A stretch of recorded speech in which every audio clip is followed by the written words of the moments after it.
5 hours ago, little Hannah was heading to school. Now her mother, father, and friends gather for her funeral. A 5-year-old that will be deeply missed in this religious community. Everybody's child, and everybody feels the pain. It all happened here on Marcy Avenue. The bus driver had stopped to pick up children from both sides of the street, insisting he had followed protocol. Put on the flashing lights, opened the door, and all of a sudden in my mirror I see a car right near my bus, and I beeped her to stop. The 27-year-old driver was behind the wheel of this SUV. Just as little Hannah dashed out to get the bus, the SUV driver struck the little girl. Witnesses say the driver did not heed the school bus's red light flashing stop sign. Police checked out the SUV brakes, telling Eyewitness News that the bus driver claimed that the SUV driver actually hit this extended sign. Neighbors performed their religious ceremony collecting blood to bury with her.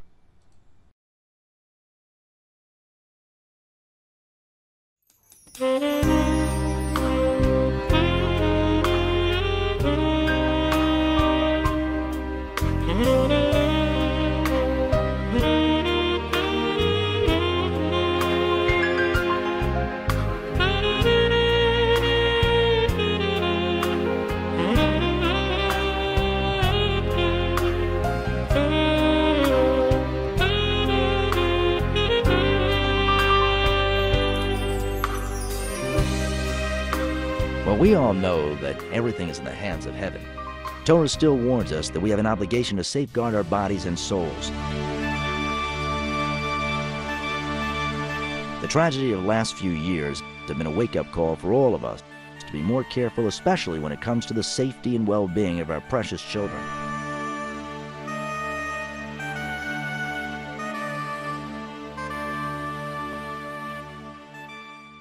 By way of introduction, my name is Alexander Gerwitz, known as Sender Gerwitz. I'm known in Borough Park and was probably in Flatbush.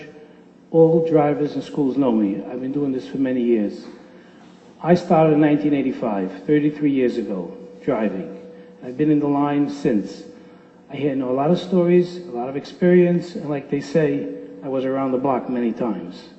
And things I recorded, people send me clips, and I go for training, I give training.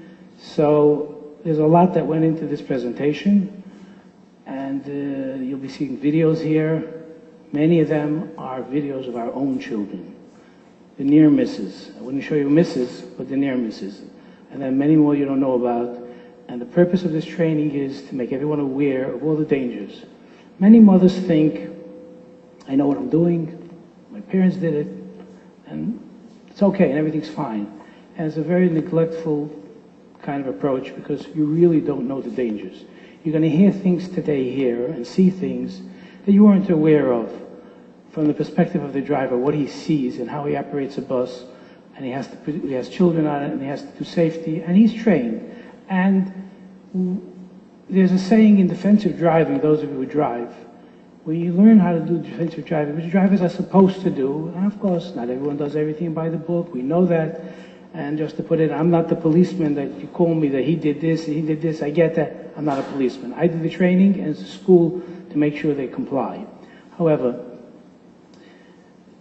these things that we're going to see are things that people are not even aware of from the perspective of the driver. He's doing a lot of things at once.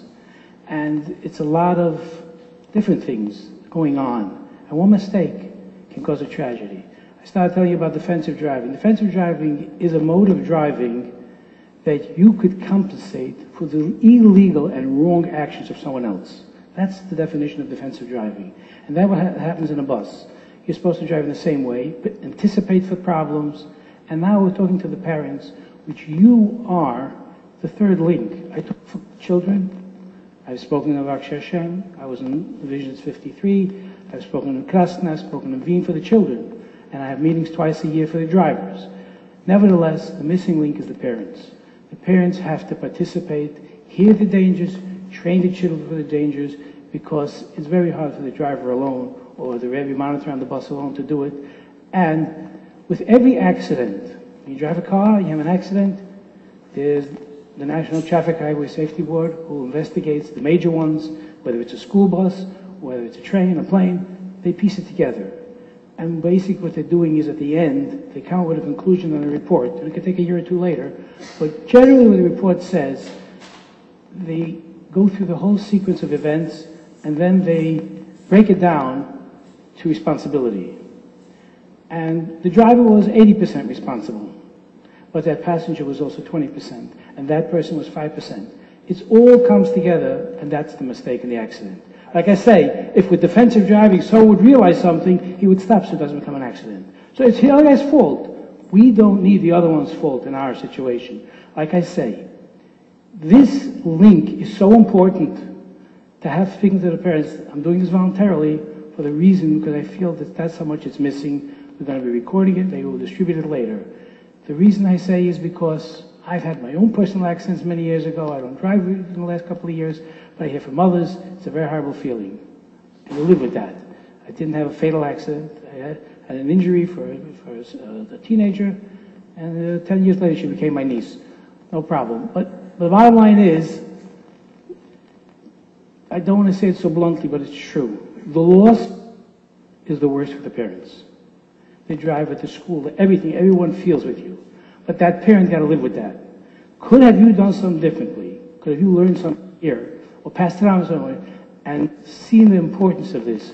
Nothing is as important as the life of your child. Put everything aside and we'll go through things, how to focus on what you're doing. And everything else is so not important, no matter how important in general life it is. Not at the time that your child gets on and off the bus.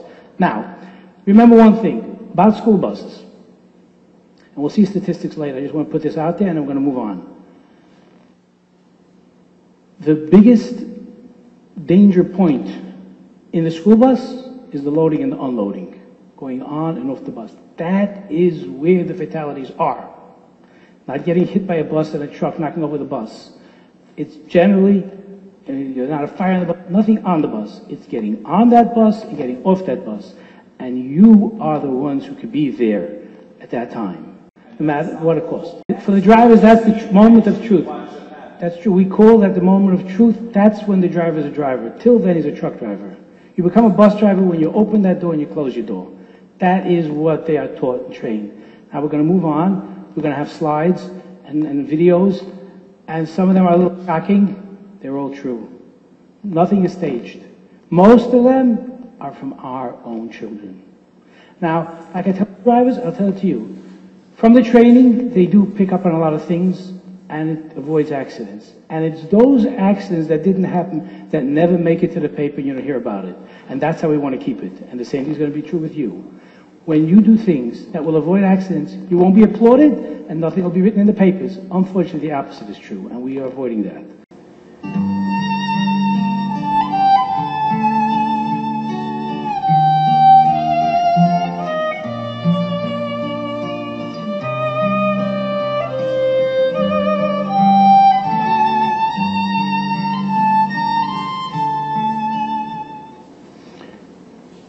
It pains me to see that side because this is what we lost over the years. What is it, 7 children, 8 children? So years ago, it's no difference. The objective, what are we trying to get out of this whole thing? Awareness of the dangers of driving a school bus, adopting and implementing safety practices, guiding and reminding our children about safety, advocating to others these principles. You have friends, you have family, you see things. Be an advocate for that and be an example of safety consciousness. That is the objective in general. We're going to have specific outcomes. We're going to cover specific topics. You're going to learn how to implement safe boarding procedures and what they are, how to safely board the bus, to be aware of safety issues while on the bus. This is going on the bus, then it's on the bus, then we have getting off the bus, and then realizing points of safety all around the bus, whether it's a school or on the road or whatever. What is the meaning of safety? I'm going to tell you, safety means freedom from risk. This is so important, I'll say it again. Safety means freedom from risk. If we are free from risk, then we are safe. If we reduce risk, we are safer. Okay, so what is the definition of risk? Do you know? Probably not. Well, risk is the possibility of bodily injury or damage to property. And when we put these definitions together, safety means being free from the possibility of bodily injury or damage to property. That meaning meant a lot to me. We talk about words, we don't know what we're saying. Someone ran across the street and the car didn't hit him. He did it safe. He didn't do it safe. He did it unsafe, but nothing happened. Remember, safety is thinking and planning, like they have it on the UPS trucks, think safety. It's planning what could happen. Guy passes the bus. It wasn't safe. He did it, and nothing happened. So safety is, again, looking to minimize personal bodily injury. And that's the focus. So when we talk about safety, again, that is the focus. Whatever we're doing, what could happen and what should not happen. This is a common practice that I want to show you because drivers tell me things that are happening out there when they're driving. A lot of things happen, whether it has to do with loading, unloading. There's other things also on the road.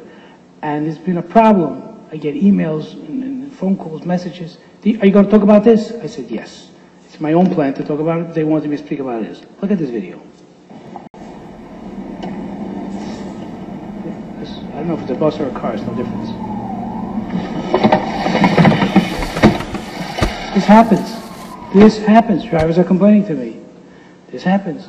You have a carriage, you first push out the carriage, then you look if the traffic's okay. You know, there's a saying in English, you put the carriage before the horse. There's a sequence. You can't see, then not across. You got another one. There's traffic. Traffic starts to flow.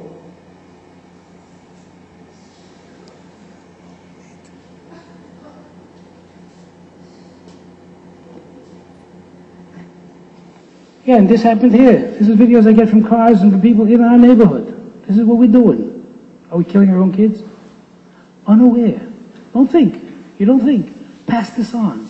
You have a friend, you have a child, you have a mother, you have a sister. Are you careful when you go between two cars to look first before you push your carriage? On the cell phone, and you go, and everything's fine. And most of the time it is. 99.99. Thank God nothing happened over there with that child. How much was it? How much was it for the tire hitting the child or whatever? It was nothing. An awareness, a thought. That's how you cross the street. What does this have to do with bus safety? Because bus drivers tell me this is what's happening to them. And it's harder to stop a bus than a car. It has more weight and more momentum. It doesn't stop so easy. And there's more things going on in the bus that he has to realize it in the right second. Here we have some statistics just to get you a little bit into it. There's 500,000 school buses in the United States. And there's 50,000 in New York. 10% is in New York. And there's 25 million students using buses in the United States, and there's 2,300,000 in New York State. We are about 10% of the country. We are very ahead of other states in many ways with the school buses, especially with the training of the drivers, what they have to go through. There are other states called voluntary training, or not state mandated, but district mandated, specific trainings. Here it's New York State training. Drivers have to be fingerprinted to make sure that they don't have no criminal background or sex offenders. They have to be trained, besides getting their license to drive the bus, there's more trainings. They have to go through like a 30-hour course in the first year of their employment, to refresher courses, and this is all based on the training that I get from the state. Also, I get it once a year, and I pass it on twice a year to the drivers. And whatever happens throughout the year, the state wants to implement it, it shouldn't happen. And that's how it gets included in the curriculum. I say I was a driver for 33 years. I'm trained from the motor vehicles as a certified examiner, and I'm also trained by the state as a school bus driver instructor. And it's not the same instructor who teaches how to drive. I don't have a license to teach you how to drive. I have a license after you learn how to drive to teach you how to really drive, and how to drive safely. And that's where the difference is. And that's why I wanted you to know these statistics. From 1960 until present, there was 113 fatalities in New York State. New York State. Fatalities. 92 of them were outside the bus. Whether it was, like you'll see here, 52% of them was, we call it Bob, buy-own bus, and 24% was passing motorists, cars. And there's other things in between, not the whole picture. But it just shows you, like I told you, going on and off the bus, that is the danger moment of truth. From K to 3 is 35% of riders and the 69% of the fatalities. The younger you are, the more vulnerable you are. The less they understand the risk, the less they understand the dangers. You know, a kindergarten kid hears the motor racing, doesn't know the bus is about to move. A 7-year-old hears the motor racing, knows the bus is moving. You know, these kind of, you know, they don't have that capacity in their mind to understand it. This is what we get in our training, how the little kids think, how the older middle school kids think, and they all have danger, and they all have statistics of fatalities. But nevertheless, like you see, 69% of fatalities is from kindergarten to 3rd grade. They also say other factors go into besides just the time of the day. They study this. There's a booklet, I think I have it over there, that we get, yes. Yeah.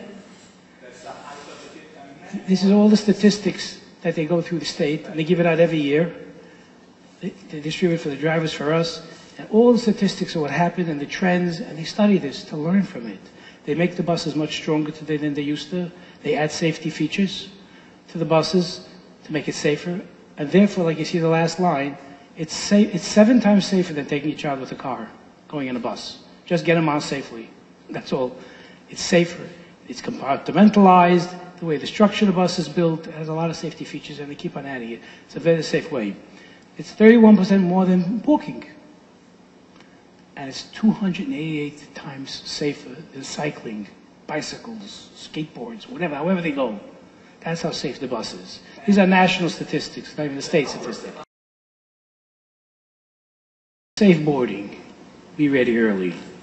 Be ready early means you know when your bus comes. Basically, you know. Be ready 5 minutes before. Be ready means the child has the snack, the child has the homework signed, the briefcase is closed, the coat is there, the child is downstairs waiting, all that. We'll talk a little bit more, we'll show you a video about it. When you're not ready, and you make that child wait, that bus wait, and you make the cars behind the bus wait, you are really a partner in crime. You don't realize it. That car behind the bus has no problem waiting when children are exiting and going on a bus. The problem he has is when that bus is waiting. Why do I have to wait? I have things to do. He looks for ways to go around. Now, even if he can't get around this bus, he gets the mentality, buses hold me back. If it's for a safe reason, they have no problem. We all understand. Yeah, there is also exceptions that they'll never can wait. But I'm giving you a general public attitude.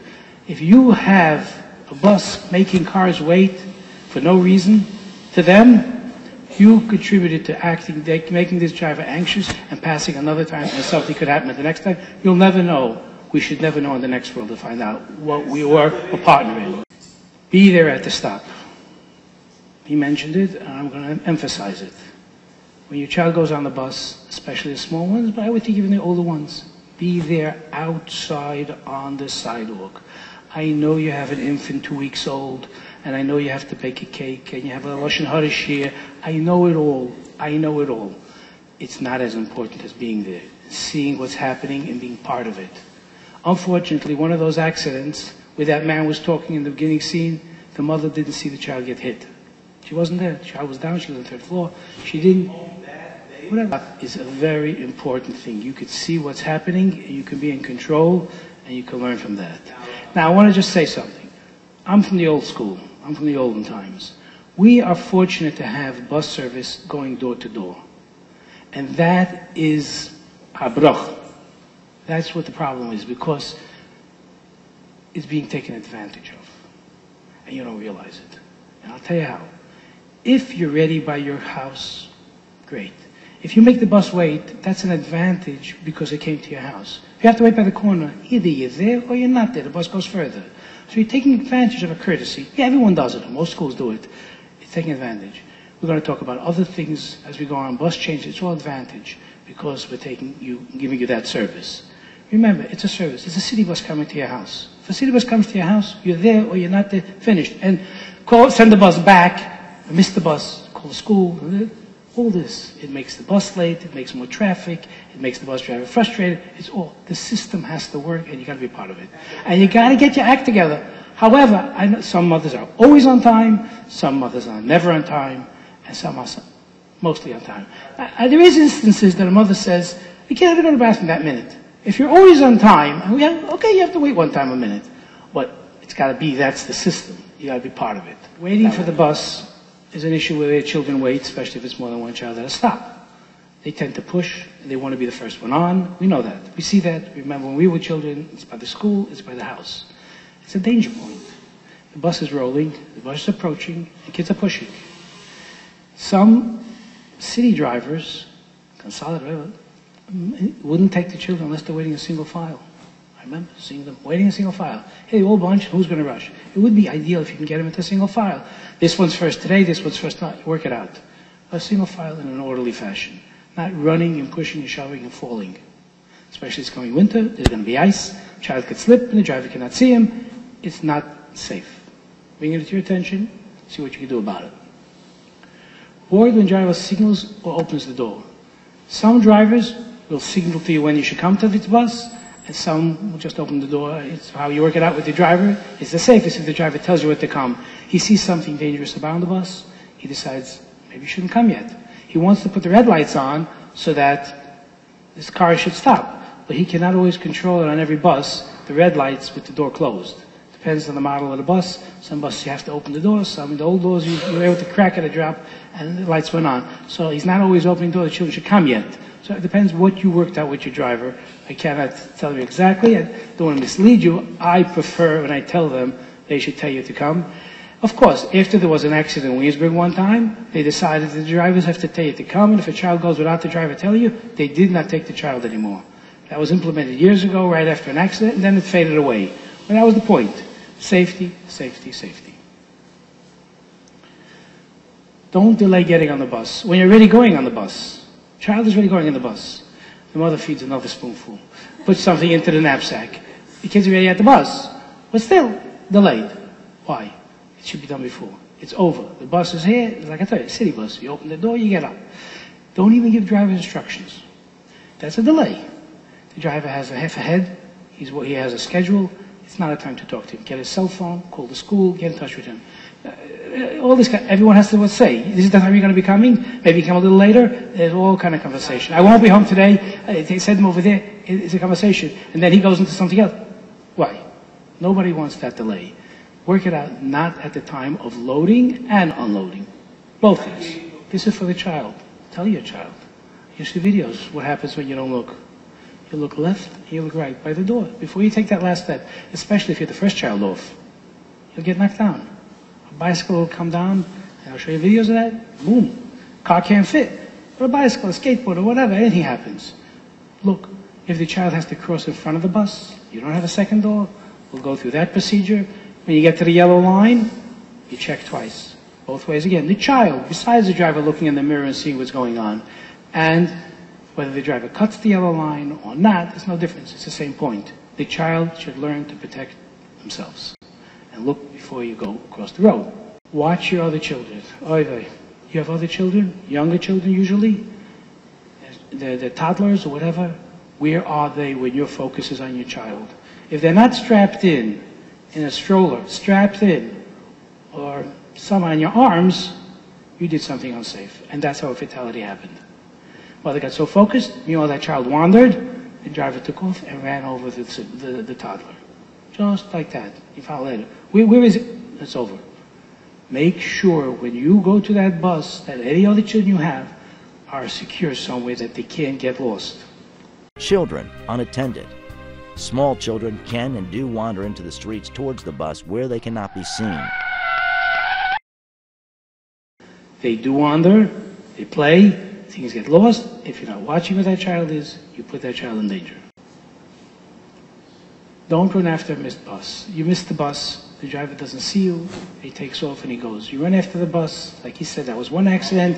Kids slip, fall, they run in the street, they run all over the place. You got to make that bus. You don't have to go to Cheder that day, but you got to stay alive. You can take car service, whatever disrupts your day. Do the safe thing. I know it's instinct. It's going to ruin you. It's another hour of delay, like having a car service come and pick up the other children and go to the school. It's not worth the life of a child. You're taking a risk. And 99.9, you will catch the bus. Whether by the corner red light, around the corner by the next stop. I mean, what his incident was when he ran after the bus, the kid was running to the next block because he missed the bus. But on the main street, he saw the bus, and that's where he ran to the bus and the car hit him. It's all this kind of confusion stuff. You missed it. It's over. Unfortunately, you'll be ready tomorrow earlier. Whatever. 10 minutes earlier if it doesn't work, 5 minutes earlier. It's not work diagram. This was a stage picture. There's no difference of a father delaying going on the bus.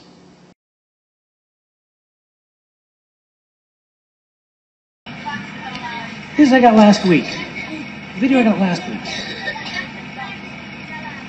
Let's listen in.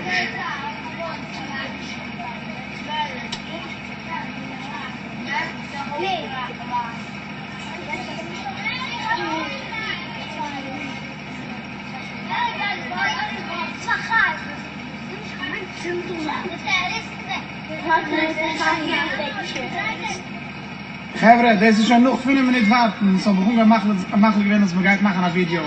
Wollen wir sehen, wie lange wir noch davon warten. Er macht nicht weg. Das ist noch 5 Minuten warten. Er macht ein Video. Macht schon.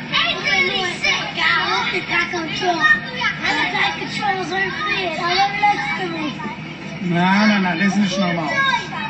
Okay. This is what it is. This is what drivers are complaining about. You're not ready. I don't know. This is not here. This is a Muncie. No, this is real. This is real. This I got last week real. Driver got frustrated. Took a video after waiting X amount of time just to show you. And then you see the car trying to pass, looking what's going on. Because 70% is my estimate of what you do outside is recorded. Whether it's a dash cam, it's a house camera, it's a person's cell phone. And a lot of accidents that happen. A week or two later, I get pictures. And that's where I got it from. Because they know I'm into safety, they show me, I wish I should teach it and learn from it. But that's the fact. We're in a world that everything is recorded almost. So that's where we get all this from. Yes. See?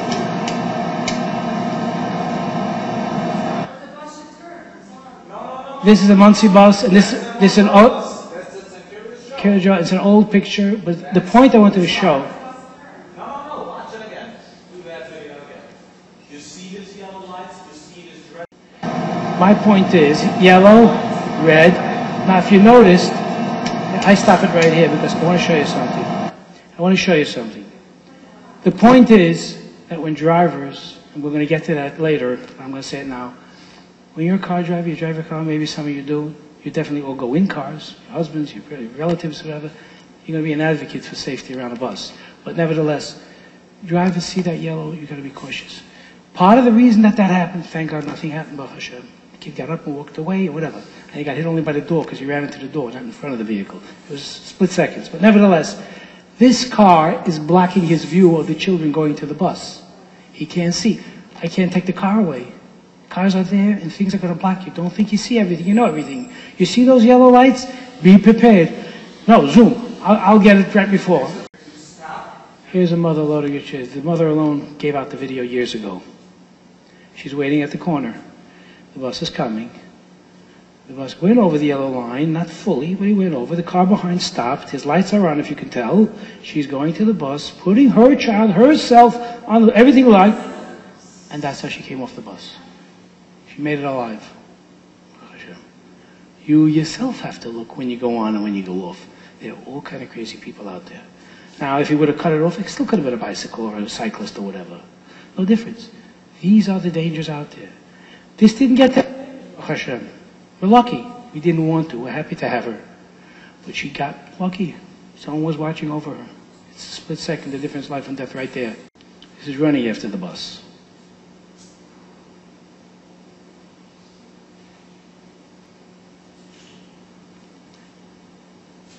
Missed the bus. That's the real one. Yes.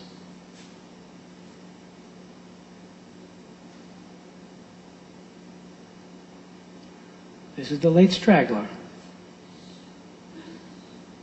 The bus driver doesn't expect her. She's late. Everyone went on. She's not coming. All of a sudden, here she is. He's looking at the door, and she's coming from the left side. Where's his eyes? He doesn't have eyes like this. So he took his foot off the brake, a drop, and then he turned around and he saw her. Again, this is the driver. Understand what the driver's going through and where your child is in the action. And that's where the danger is. You're not ready? This is for not being ready. How could the driver not expect? What do you want from him? And it's a split second between life and death right there in front of you. And it's his fault. And it will be his fault, and it'll stay with his fault. But the parents will live with it. That's the point to what you saw here. When the driver is loading children or unloading on the right side, and he's busy with the door, counting the kids, making sure everything is safe, it happens many times, drivers tell me this, that people decide to cross in front of the bus. It's a stopped vehicle. I got to cross the street, just crossing the street.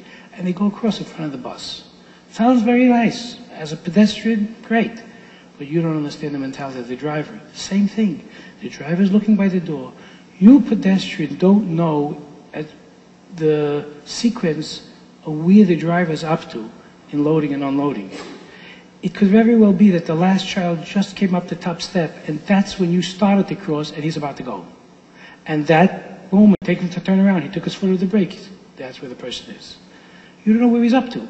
He's focused over there, and he's about to go, and that's when that person started to cross, just then. And drivers tell me this. We talk about it, but we're talking about the people now. Be aware. It's the same thing as a city bus, any bus. You don't know where the driver's focus is. You're not watching the driver. You're watching a stopped vehicle. It doesn't talk to you. It doesn't tell you what he's up to. I'm about to go in a second, or 5 seconds, 10 seconds. Don't cross in front of the bus. Cross way ahead of the bus. You could run, you can get your attention, whatever it is. But right in front of the nose, because it's the shortest way, is danger. People are not aware of it. But you learned something new now. Now we're on the bus already, and we're talking about being on the bus. Sit in the seat. Children should be sitting on their seats. And they fall in the bus, they do get hurt on the bus, and they usually don't have, they're not used to it in most buses, to sit. They look to stand, and they stand on the seat. Now, of course, the best is when they sit on the seat. There are times that school buses are overloaded. We know that. Let's face the fact. And kids are standing. At least you're standing on the floor. It's a shorter fall. Standing on the seat is much more dangerous. So you can enforce what you want with your child. I want you to sit or find the seat as soon as you can. I never want to find you standing on a seat. Never. I was a bus driver many years ago. I had a child who fell off a seat, standing on a seat, and he fell. And I was going about 5 miles an hour, and I made a short stop at 5 miles an hour. And he's still in kindergarten or from pre-grade, knocked out 2 teeth, it was a court case, whatever. Will it grow back? Will it not? He's married already, he has children, and his child fell on the bus. That's the story. And his child fell out of the back door last year, and he made a suicide door a few weeks ago. That's how things go. But no, anyway, the point is, impress your child to sit on that seat. That's what you want. I don't care. I don't care what everyone does. You're my child, and I want you safe. I want you to come home. Lee, every bus in New York State has to have seatbelts. Must have seatbelts. 2 point, not the lap, 2 points. They must have it. However, it's not required to be used. Unless certain districts upstate might have a requirement. That's a district requirement. But a state requirement, you're not required to use it. You have an option to say to your child, I want you to put the belt on. He's got to put it on if he wants to listen to you. The driver can't enforce it as of yet. Down the road, seatbelts are going to be mandatory. It's just a question of when, how many years. It's going to be a mandatory thing, and I'm sure the drivers will have some thing on the dashboard which seat is unbelted. So they'll know exactly where the problems are, because it's going to become the way of life down the road. I just don't know when. The federal government is behind it, and other people, so there's a push. So it's going to be a full seatbelt and everything and all that. No playing with emergency handles and seatbelts. Kids play with these things. The seatbelts are metal, and they can injure. You'll also see a picture. Same thing as emergency handles. A few weeks ago, on a Friday afternoon with a crowded bus, a small child was standing on a seat, played with the handle of a window, and out he went. Out the window. Nothing happened. Shem watched. But that's what happened. Out the window. Doesn't take much. He's high, he's small, the window's right there. And he went right out the window. The driver asked me if he should come and tell you how he felt before he picked up that child and knew what happened. You don't know where you are. You just beat the faint. I don't know what. You know, a child fell out, and then you don't know, the vehicle behind them, the back tires went over, whatever. But this is what happened a few weeks ago here in Bar Park on a Friday afternoon. I went to speak to the drivers afterwards. I spoke to all the children about safety afterwards. Yeah, it was afterwards. Now we're before the next one. It should never be a next one. That's the point. Hand should not go out the window. Of course, if you're standing on the seat, you can stick your hand out the window. If you're sitting, you can't. But anyway, nevertheless, even if you're standing, there's another no. No hands out the window. Why? Kids don't understand. I explain it to them. They pass a double-parked vehicle, they like to touch the truck. Truck has sharp edges. They can get cut. They can get hit. They can break their hand. The bus at the school pulls out, as a bus has a hangover in the back, and the hangover goes over the sidewalk. He hits a pole, hits a tree. You get injured. You get injured. Kids don't realize it. They hand books to the kids down by the bottom and back and forth and all that kind of stuff, and they tease each other. That's all play, fine. But that play can cost a life or a limb. And that's why I tell the children. Sometimes when I speak to the children, I warn them, because I get feedback that sometimes the children get overscared. They have night dreams that they're going to die because they're on a bus. And I tell them, I learned from my experience to say, if you follow everything, nothing will happen. It's only when you forget the rules, that's when things are going to happen. Do what you're told, and everything will be safe. And that's the point when you speak to them. You tell them that. These are the things I want. That's where you have to deal with what you're doing. You have to know what you're dealing with. But basically, it's for the safety of kids. I have complaints, kids don't listen. It's not the same as a Rebbe. It's not the same as a principal. Oh, you listen, you don't. Blah, blah, blah, blah. If you get such a complaint, take it serious. Again, it's your child. It's the safety of your child. The driver says after a while, I don't care. Whatever happens, happens. Certainly monitor that. But then it happens. And then you say, well, he was supposed to. Everything is right. He was supposed to. It's everyone else's fault. But you're left with the issue. That's the point. No touching driver components. Some children like to play around with the controls by the driver as they go on, as they go off. The motor is on, the motor is off. The driver is supposed to be on the bus, by the way, but that's a different issue. But they're not always on the bus. There was a time a couple of years ago here in Brooklyn, a child released the emergency brake and the bus went rolling. Yeah, quite nice. Bus went rolling. Doesn't take much to do something. Or you turn on certain controls and the driver's not aware when he turns on the bus. Maybe something's not working right. It was a closed bus. It was after the bus was over. The point is, they have no business touching anything of the bus. They shouldn't help the bus driver open the doors and close the doors and be in front of the white line or in the driver's cage. They don't belong there. Some drivers allow it. You don't allow it. They don't belong controlling the bus. They shouldn't even be the monitors on the bus and boss other kids. They do that too. I'm the monitor, self-proclaimed some of them, some the driver makes them. It's all the same. No child should boss another child. It's not healthy for neither.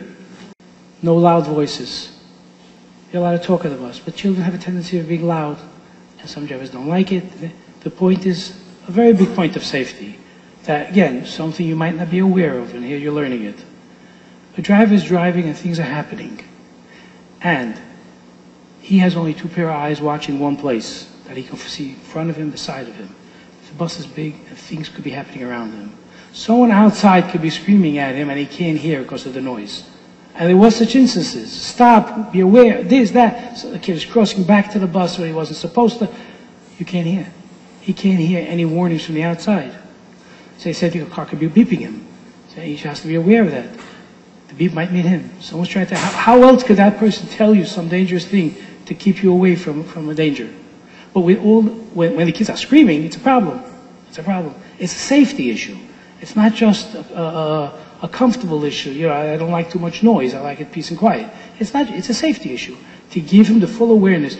The kids don't be quiet at the stop when you drive with a kid. The noise continues. But now is the moment of truth. Now he has to hear every noise he can hear from anyone who's giving him any kind of information that something dangerous is about to happen. The mother could be screaming. He didn't hear. There's noise. You don't know. You can only scream. What else could you do? You're behind the bus. You're the back of the drive. Whatever. You see something there. That's the point of having a quiet bus. He can hear everything that he's supposed to hear. Bullying, teasing, and fighting is something I don't get into. We talk about it with the drivers, basically. There's bullying on the bus. The bigger ones over the smaller ones. You got to give me your snack, and you got to do this. And in the back of the bus, they can do things that they're not supposed to do. Let's not elaborate. We all talk to the drivers about it. I'm talking to you about it because this is your turn. Make sure your child is not either side of it. Not being bullied or not bullying. Not teasing, not fighting, whatever. You hear a report about it, take it seriously. It could affect the future of other children. Young children take their lives from bullying, and you know that.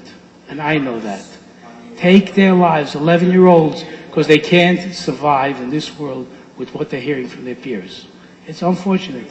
11, 12, and 13-year-olds killing themselves because of this. It's unbelievable what's going on. And nobody wants their child to be a contributing factor or to be the one. They have tormentation in school or on the bus. I know about the bus. School has to deal with it at school. It's a major problem in society. It is, and it's getting worse. The statistics show the numbers are higher as the years go on. For whatever reason, kids can take less than we could, whatever it is, but it reaches a boiling over point, and that's what happens. No throwing or playing with any other objects, very, very important. Playing ball especially, eating fruit and an apple, soda can. It rolls on the bus, and when the bus makes a stop, everything rolls to the front. And at one point, it'll get under the brake, it'll push the brake, and something's blocking it. It happens. It does happen. We don't hear the story, thank God it didn't hold the brake back completely. It was able to stop. But that's what happens with things rolling around on the bus and playing with the bus. But it does get there, it has to go to the front. When he puts the brake on, everything goes to the front. And that's where it can very easily get wedged and block his braking action. Keep the bus clean as well. People give their kids to eat on the bus, or the kids take out their snacks while on the bus. That's the best time to eat the snacks. Most of your snacks are eaten on the bus, I'm telling you. You can have 2 snacks and 3 snacks and make deals and all that. It's on the bus. Nevertheless, did you ever step on an open potato chips bag, nice and greasy and foil? You fall, slippery. That bag is on the floor. Someone else should fall. Give the kid yogurt, and he eats a half a yogurt, and it either drops or he throws it on the floor. And then the driver has yogurt to clean up. That's what it is. It's nicely tucked away. The driver doesn't see it when you come on the bus. Then he has to deal with it later. Is that right? So it's an important point. Either someone can get injured or it's using someone else. This is just a picture from that video you saw before. A child standing on the seat. Accident waiting to happen, whatever you want to call it. Again, 99.999, nothing will happen. Nothing will happen. Except that one child who fell out the window. And here's the point of the emergency handles. That's the door on the right side, and on the left side is a window, and it's so easy. Kids touch it, stay by it. There's a buzzer by the driver, but it doesn't take long before the driver's in the middle of rolling and he has to come to a stop because the buzzer went off and the kid's already out. Like I said, last year the child was playing with the emergency handle in the back. How much could you open it, and how much you could, and how much you can't, and he tried it, and what was, oops, it opened him on a bump, and he was out the door. He went to the hospital, yeah, he was there a few weeks. But it doesn't take much. They don't belong to touching it or even standing next to it. It's an emergency, it has to be able to be opened. We got to get the kids out if there's a fire or something else. But it's got to be controlled. This is a driver took a picture. A kid flung the seatbelt on the other kid, and this is what he looked like. Just a seatbelt, like that. Hit him in the face. Did I get a picture? That was a year ago or something like that. What it is? Yeah, it's not made to play with. The kids like to tie the 2 seats from the both sides of the aisle, and it blocks the next kid from going out. And it's kids. That's what kids do. So the bus driver has to wait till he gets it over it or whatever. Delays. These are things you got to teach your children not to do. Safe deboarding. Deboarding is a word. I checked it out in the dictionary. They use it in the airport on the planes, and I have no other way of saying drivers. We consider it loading and unloading. They load passengers, unload. But as parents or children, I would use the word boarding and deboarding. Okay. Hold on to the rail. The railing is made for a reason. There's a railing to go up on the bus. Hold on to it, especially when it's wet, it's slushy. Kid goes down the steps. Bangs the back of his head. All kind of things happen. Why? Is there really? Hold on. Yankala. Hold on when you go up. I want you, for me. Hold on. You have something safe to hold on to. No loose papers or strings. You've heard about that. Let's talk about it a little bit. I don't think they make clothing today with strings anymore. It became faded out for whatever reason, maybe for safety or other reasons. But nevertheless, mothers sew gloves with strings. Some have strings on their shoes, some. The knapsack has straps. All these things can either get caught in the door, it can get caught in an emergency fire extinguisher, which has a clip on it. Kid goes down, and a snag, and all that kind of stuff. Scarves, they could choke the kid, or it just holds the kid. And that's a very important thing. Same thing is, Some kids are more put together and some are less, just like the parents. Come out of school, some have their briefcase in one hand, 3 papers in the other, and an arts and crafts over here, and they're running to the bus. It's inevitable something's going to fall, something's going to fly, or when they have to get off, they're not ready. You know, they have to put it together, the bus driver has to wait. And then when they get off, if it's a windy day or whatever, things go flying, they have to go after it, and that's danger and danger and danger and danger. Everything in that briefcase, just like when you go to the bus, the same thing we're going to see when you get off the bus. Everything should be packed away. It's a thing you tell teachers. When you make arts and crafts, the principal told me last week, arts and crafts, kids coming to the bus with some cookies or whatever on a plate. You can't go on a bus with a plate with your cookies like this. You got to pack it away. It's going to fall on the bus, it's going to fall in front of the bus, near the bus. You just ask for a disaster. Everything has to be packed away. In bags and briefcases, whatever you want, but you can't go like that to a bus. The yellow line is, when a bus is going one direction on a 2-way street, there's on the left side a yellow line, that the other traffic.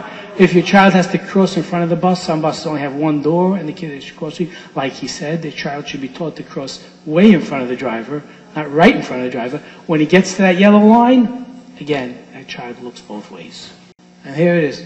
Cross 10 feet in front of the bus. They don't know 10 feet. They used to tell the kids 10 steps. They don't know feet. 10 steps.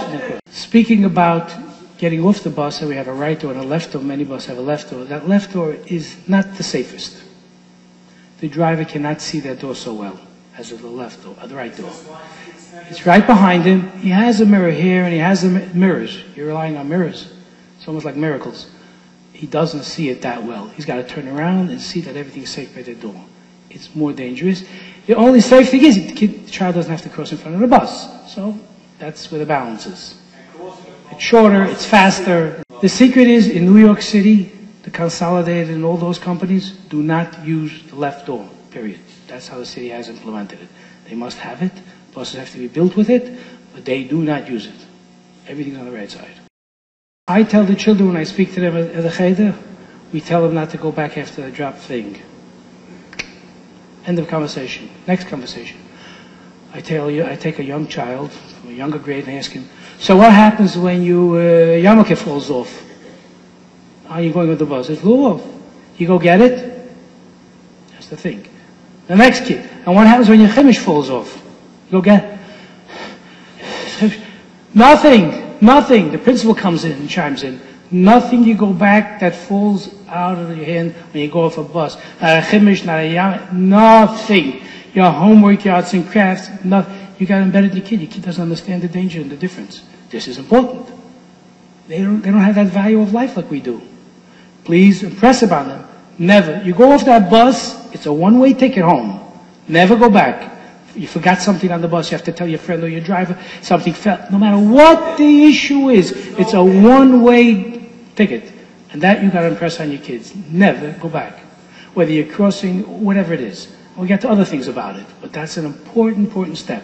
No bus changes. In capitals. Again, we're going back to what we spoke. We have the convenience that the bus comes to your door. Oh, it comes to my door. So today he'll go to that door, and tomorrow he'll go to the next door, and I can't make it back. And it reaches a point, I go to schools, and I go see buses on buses, and I see the stickers, what they have, and all their messages. It's such a service taken advantage of. If your bus came like the city bus, you're there. You are there. The emergencies, someone else is there. Don't call the bus and make drivers. You have no idea how much danger a person puts their child in by making a bus change. Let's think of it a minute. A bus change means the office has to get the message, the teacher has to get the message, the child has to get the message, the driver has to get the message, and the driver has to remember. And the driver has to remember. It's not his routine.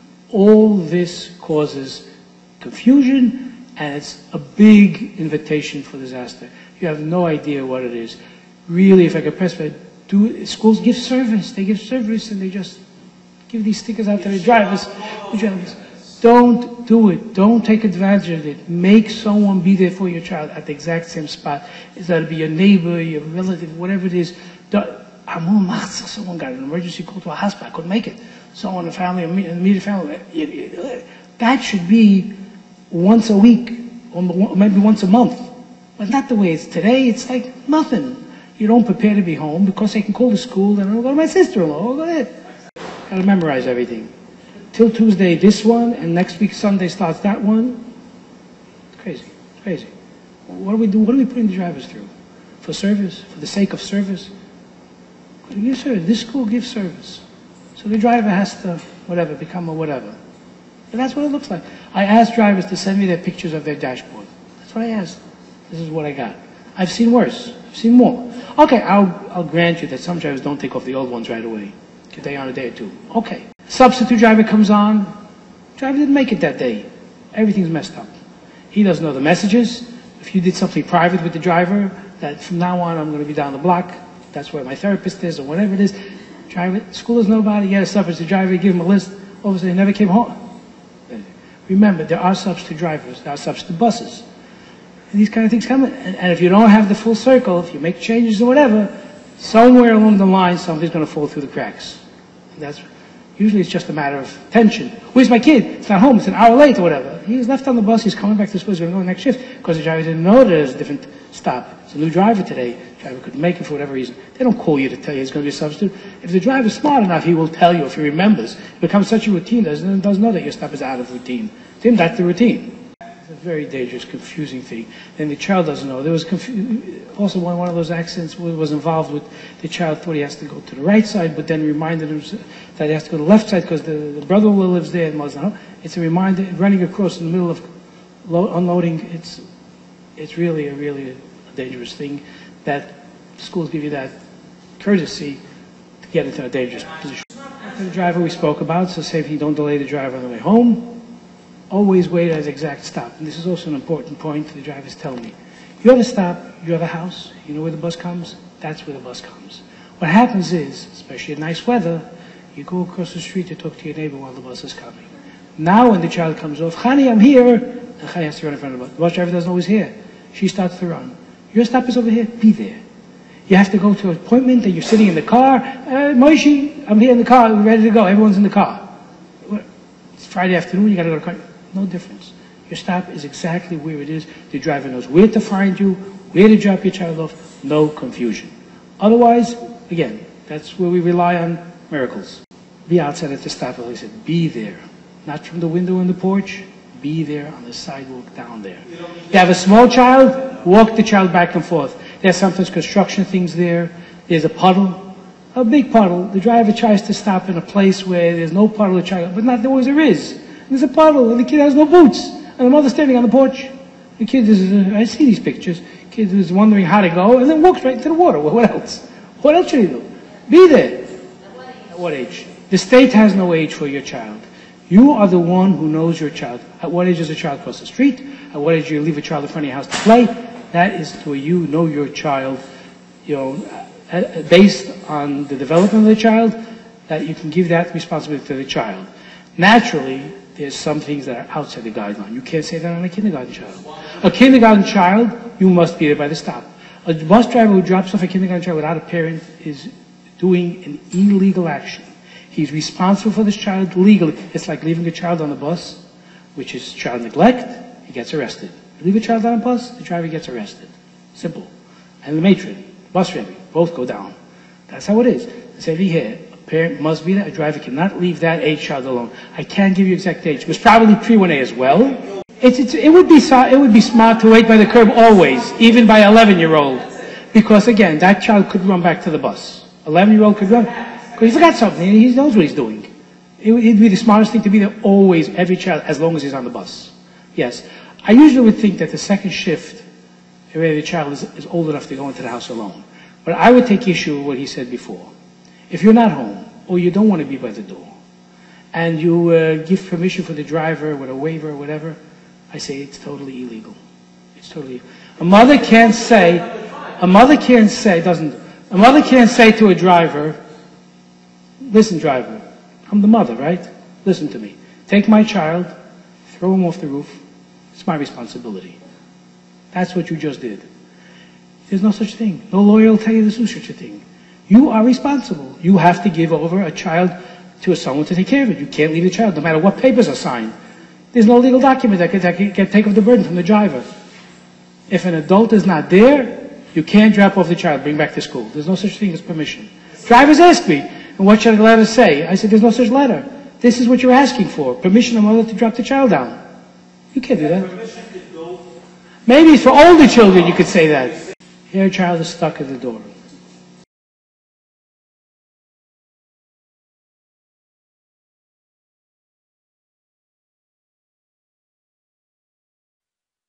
Surveillance video shows a little girl dragged by her school bus down a residential Valley Station street.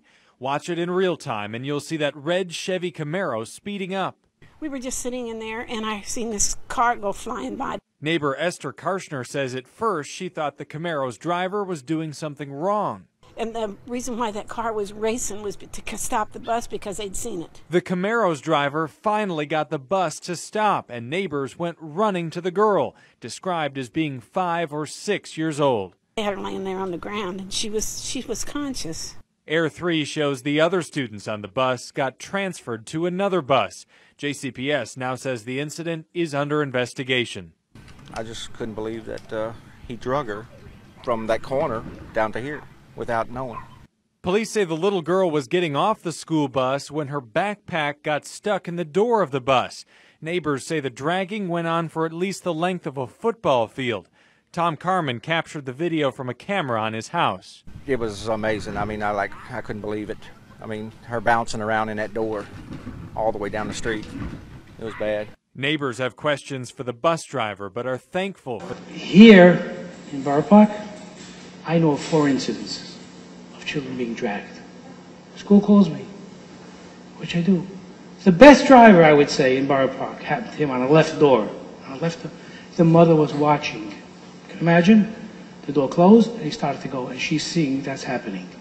It happened already 4 times. It didn't happen this year, it was the year before. But 4 incidences with this.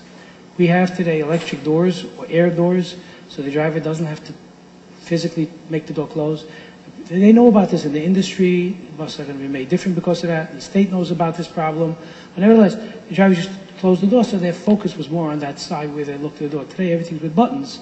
You look straight, you push a button, and you calculate how long it takes to get out. And the child didn't get out that fast. So it's an issue. When you're there, you solved a lot. I can't say how you can stop it, but you can scream. And if there's no noise, he can hear you. All this goes together. This is going home. Talking about looking going home. It's like a one-way street. There's a certain amount that a bus could block a street.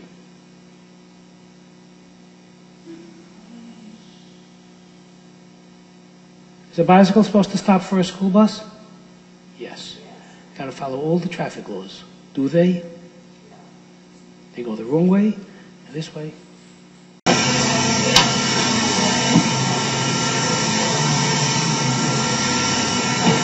Bus driver didn't put on the red lights. He didn't cross the yellow line.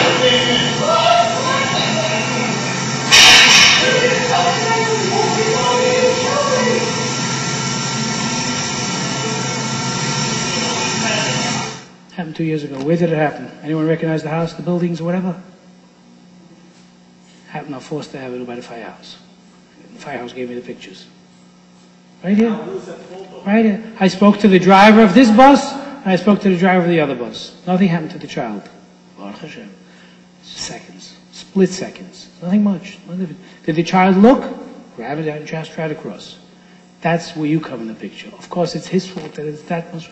And I spoke to them and all that. It was a temporary driver. He doesn't cross yellow lines. Why he didn't put on the red lights, I don't know. Why did the other bus pass? I spoke to him also. All fine. Bottom line is, what can we do? Train our children to look. Don't cross blindly, and especially run across blindly like that. Again, everyone has a share in this. That's all. I could talk to the drivers, I could talk to the drivers. And some do listen, some don't listen, and they didn't listen, they forgot to rush.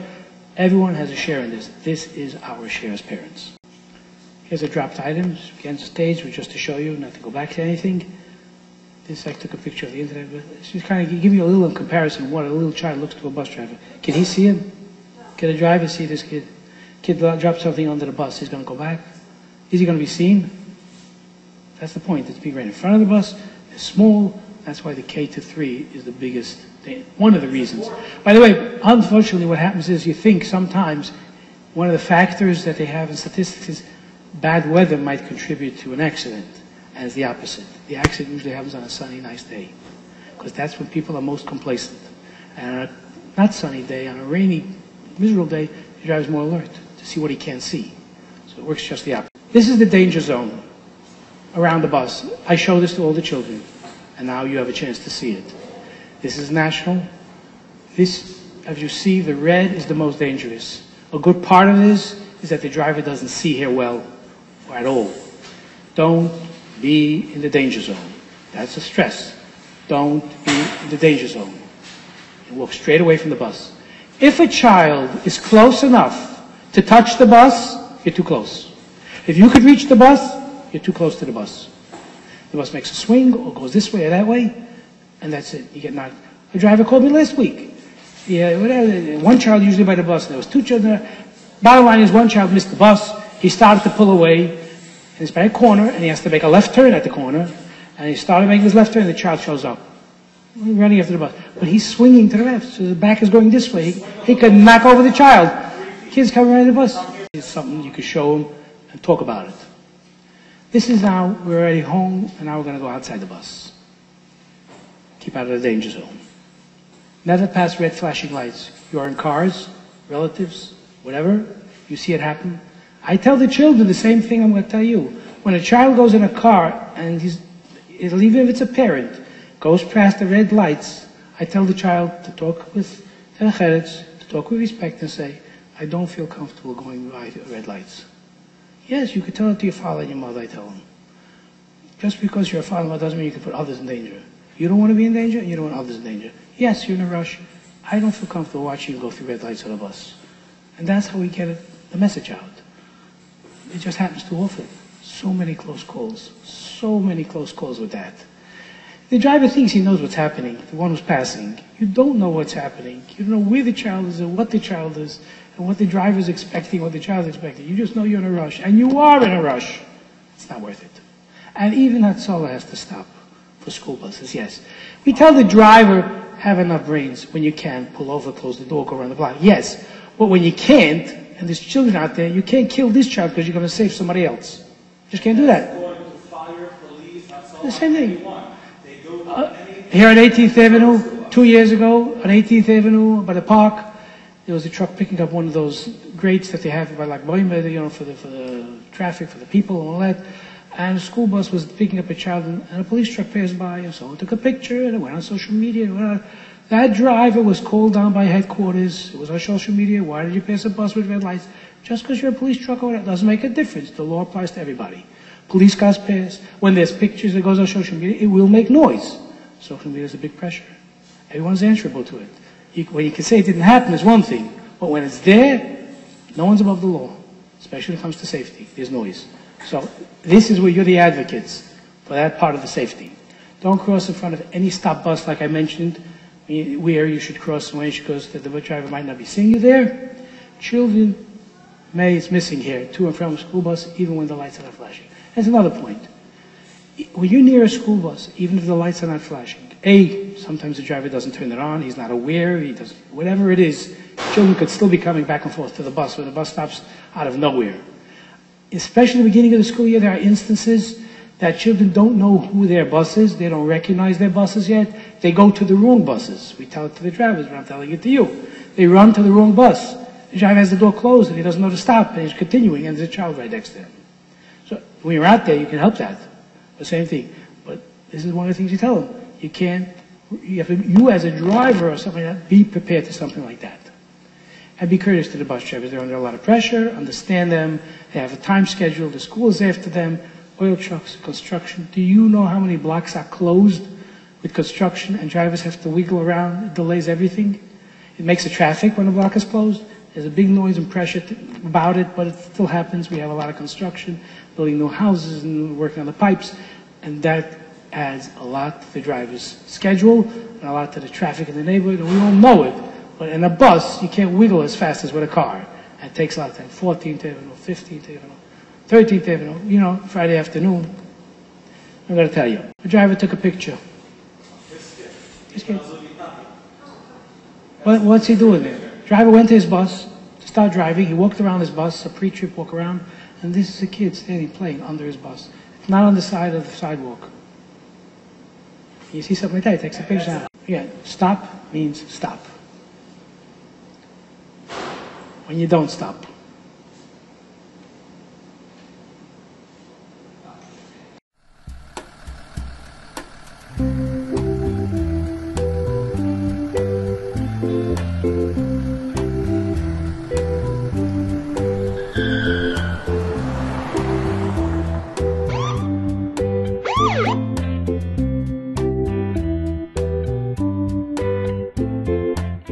Officer McLaughlin, Northampton Police. The reason I pulled you over was you failed to stop for a school bus with its red lights flashing. Is there any reason why you didn't stop? Officer, I looked and I didn't even see any kids crossing the street. That was a van, not a big yellow school bus. But I wasn't even on the same side of the road as the bus. I already stopped 2 times for this bus, and I'm already late for work. But the bus was pulled over. I had room to go around. But I didn't even see it. But I saw the driver wave me to go around the bus. School buses have flashing red lights and stop signs that fold out from the driver's side. Massachusetts state law requires that all vehicles come to a complete stop when they're driving in either direction and come across a bus with its red lights flashing. These are actual answers that people give constantly. That a good percentage they believe has to do with people unaware and preoccupied and distracted. That's more than half where they believe why they pass. Nevertheless, we got to wake them up somehow. We have red lights, we have an arm going out. I don't know what to say about that. This is getting back to that screen, but now you got the reasons for those accidents. There you had the ages, here you have the reasons. The first one, 2001, was a sibling, like I told you. A toddler wasn't watched by the mother as the child got on or off the bus. 2003 was a scarf stuck in the bus. In Williamsburg, it was by its own bus, Bob, the bus driver. Next one in Williamsburg, this was the video that we started with, is a passing motorist. 2010, if you remember, on 49th Street, between 14 and 15, we believe it was slipped on ice. Muncie, 2011 he mentioned, and 2017, a year ago, if you remember the story of Monroe, on a Friday afternoon. Be ready 5 minutes before bus arrival. Wait calmly in line as the bus approaches. Go to the bus when the driver signals, hopefully. Look before going into the street. Use the railing as you board. If you miss the bus, don't run after it. Parents, be outside at the bus stop. List for safety issues that goes with your child. No standing, especially on the seat. Don't play with the seat belts. Stay clear of emergency handles. Keep hands and objects inside the window. No touching driver components. Listen to the driver monitor instructions. No loud talking, screaming. Keep the bus clean. When going off the bus, again use the railings. No loose papers or strings. Look both ways before you step. If you're crossing in front of it, look again both ways at the yellow line. Cross 10 feet in front of the bus. Go straight home. Continued. Never go back for a dropped or forgotten item. We had to stop. Don't talk to the driver. No bus changes. At a precise stop, always the exact same place. 5 points of safety near a bus. No entry in the safety zone, the danger zone. Never pass the red flashing lights. Don't cross in front of any stopped bus. Children might run to and from the school bus even when the lights are not flashing. Be courteous to the bus driver. Thank you for your time. You're the ambassadors for us. We should have a good year. Nothing should happen to us or any child. Thank you.